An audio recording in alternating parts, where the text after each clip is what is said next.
rímskokatolíci sa žehnali presne takisto ako my, gréckokatolíci, a pravoslavní sa žehnajú dnes.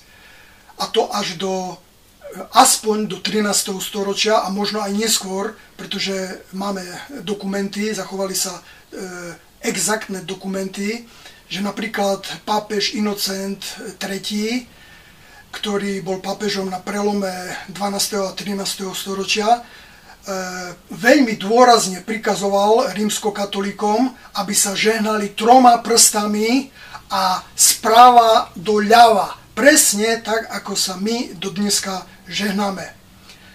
No a prečo to pápež Inocent III veľmi prizvukoval? Pretože už v tom období vplyvom nemeckým prejavovala sa tendencia žehnať sa 5 prstami.